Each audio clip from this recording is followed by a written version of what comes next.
Halo semuanya, selamat datang lagi di podcast Sehat Seutuhnya bersama gue Will Yonas. Episode podcast kali ini gue bakal bahas mengenai rheumatoid arthritis atau rheumatoid arthritis. Ada yang menyingkatnya juga sebagai RA. Ini adalah salah satu penyakit autoimun. Autoimun teman-teman sejujurnya masih banyak puzzle-nya, masih banyak tanda tanya kenapa penyakit autoimun itu bisa terjadi. Karena autoimun itu adalah sebuah kondisi di mana sel darah putih kita itu menyerang tubuh sendiri yang harusnya melindungi tubuh kita. Sel darah putih itu kan tentara-tentara yang ada di dalam tubuh kita, tapi malah nyerang diri sendiri. Nah, rheumatoid arthritis ini adalah kondisi di mana badan kita malah nyerang persendian tubuh kita sendiri. Ini yang bikin gak nyaman, pastinya nggak enak. Gue secara pribadi udah pernah ngelihat orang yang punya rheumatoid arthritis ketika gue di Amerika, sampai bener-bener parah, tangannya sampai deform banget, tangannya sendinya sampai bener-bener jadi besar, tangannya udah nggak bisa apa ya, berfungsi seperti kita, seperti biasa, oleh karena rheumatoid arthritis ini. Dan kalau nggak di-manage dengan baik ya dampaknya bisa seperti itu. Lu pikir aja tangannya udah, bengkok, jarinya udah nggak bisa ditekuk lagi, nggak bisa menggenggam lagi. It's so sad. Ini kondisi yang bikin orang frustasi karena autoimun ini penyakit yang harus di-manage terus. Apa ya, mungkin istilahnya jarang orang dibilang sembuh dari rheumatoid arthritis atau penyakit autoimun, tapi dibilangnya on remission atau penyakitnya tuh lagi dormant, lagi kayak, oh nggak flare up aja, nggak lagi jadi aja gitu penyakitnya. Karena ini harus sebuah kondisi yang di-maintain terus, dijaga terus. Oke, dan kenapa ini gue tertarik juga untuk bahas ini, mungkin pasti ada orang di luar sana yang membutuhkan informasi ini dan oleh karena juga di tahun 2018 dan 2019 ketika gue internship di, Physicians Committee for Responsible Medicine di Washington DC, gue membantu bagian dari tim untuk menulis sebuah research paper, review paper mengenai potential benefits of plant-based diet untuk orang-orang yang punya rheumatoid arthritis. Jadi, judul penelitiannya Plant-Based Diets in Rheumatoid Arthritis a Review, dan buat yang ingin baca penelitiannya secara langsung, seperti biasa gua taruh di deskripsi, ada linknya di situ, kalian tinggal klik, kalian bisa baca secara pribadi, secara langsung. Sekarang kita mau mengerti dulu sedikit mengenai kenapa, rheumatoid arthritis ini bisa terjadi, faktor-faktornya apa aja. Dari penelitian yang kita review, memang sekitar 50-60% itu ada faktor genetik. Jadi kita udah nggak bisa merubah faktor itu, tapi sisanya ada faktor-faktor lifestyle yang bisa kita ubah. Contoh, beberapa hal yang bisa men-trigger terjadinya rheumatoid arthritis adalah penyakit infeksi. Kalau kita ada penyakit infeksi, nggak ada virus tertentu atau bakteri tertentu, tapi ini jadi salah satu hal, faktor yang bisa men-trigger seseorang punya, rheumatoid arthritis, merokok juga, lalu juga memiliki bakteri usus yang tidak seimbang atau gut dysbiosis, oke. Dan ini yang membuat, dinding-dinding usus kita nggak terlalu rapat sehingga bakteri virus itu bisa masuk ke dalam peredaran darah kita. Ini bisa jadi salah satu faktor. Faktor nutrisi, pola makan kita untuk jangka panjang dan juga kelebihan berat badan. Ini bakal gue bahas lebih lanjut karena mengenai kelebihan berat badan ini menjadi salah satu faktor yang cukup menarik. Banyak orang yang berpikir bahwa sel lemak yang ada di dalam tubuh kita itu ada sebagai cadangan energi, which is true. Lemak ada di tubuh kita sebagai cadangan energi, tapi kita lupa bahwa sel lemak yang ada di dalam tubuh kita, mereka itu juga mengeluarkan zat-zat, senyawa-senyawa yang bikin peradangan itu terjadi di dalam tubuh kita.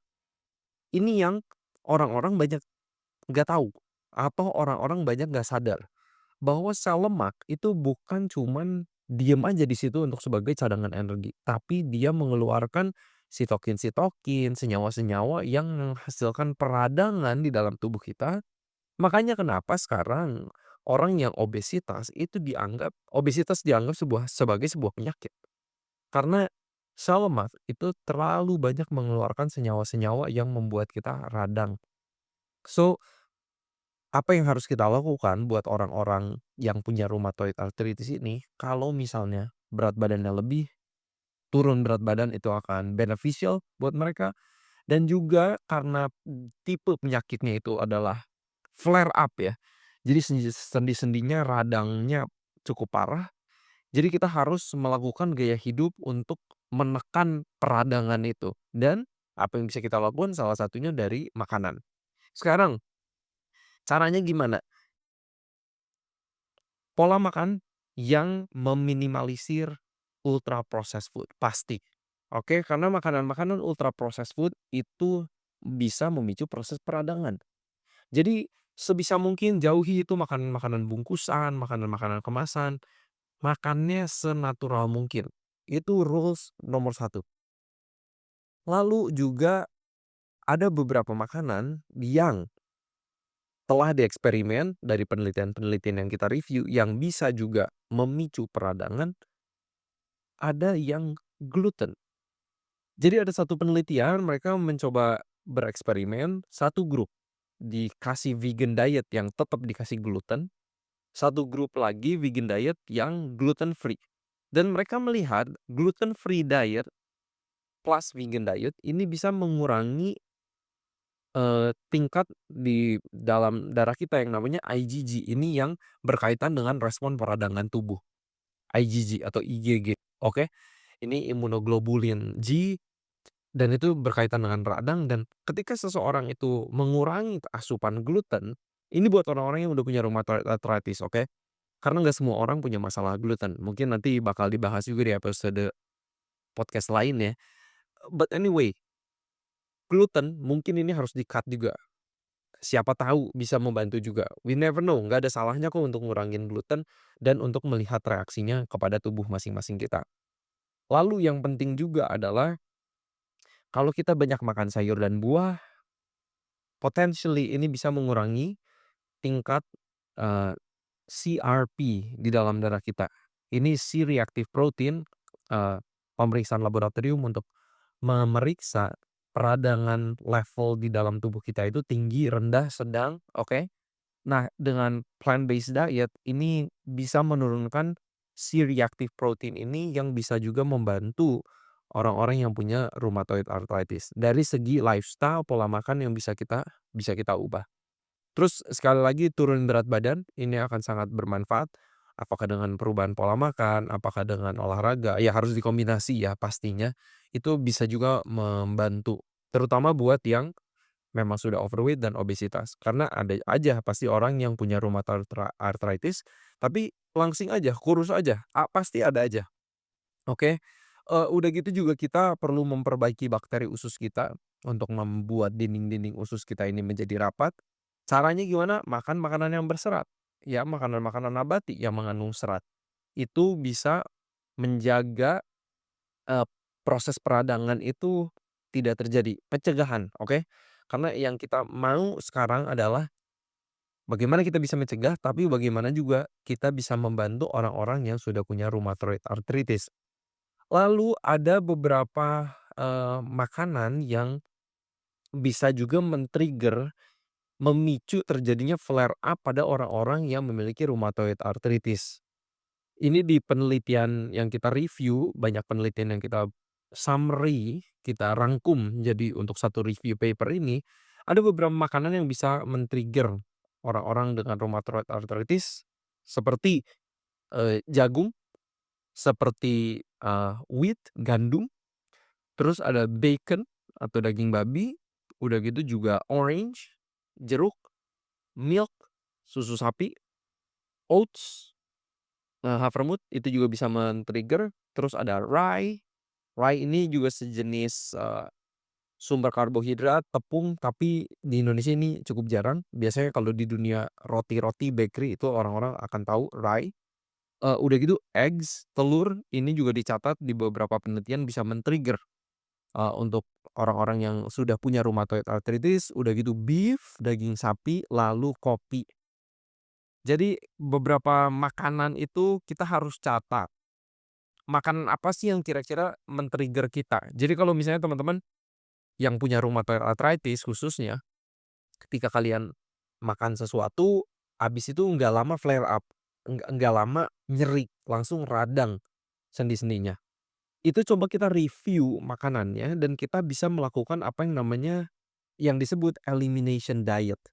Jadi kita lihat, oh tadi siang kita baru makan misalnya beef, sama ada kopi, misalnya sama ada jeruk.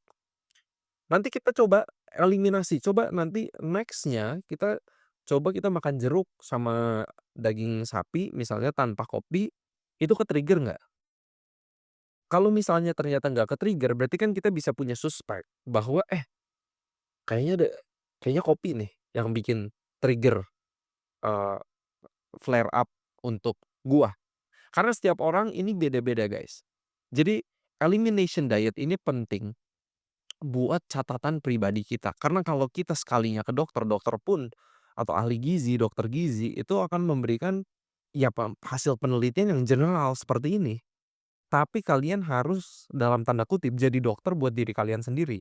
Kalian yang tahu dan kenal tubuh kalian, kalian yang tahu makan makanan apa, dan kira-kira setelah makan apa radang itu terjadi. Nah, itu harus kalian catat terus. Ini kita mau melakukan elimination diet, oke? So, ada juga orang yang mengkategorikan, kelompok makanan yang disebut nightshades, seperti tomat, terong, ada banyak catatan lainnya kelompok nightshades kalian bisa, Google lebih lanjut kalau kalian mau tahu lebih detail, yang bisa men-trigger di beberapa orang. But again, ini harus personalized. Tapi kalau misalnya kalian sekarang udah ke-trigger, udah flare up, sakit-sakit sendi, ada nggak sih makanan yang anti inflamasi, anti radang supaya kalian bisa feel better, eee, dalam apa ya, yang kalian bisa feel better lah. Oke, pasti mungkin dokter akan kasih obat ke kalian, ya kan? Atau udah ada obat yang kalian minum secara rutin juga.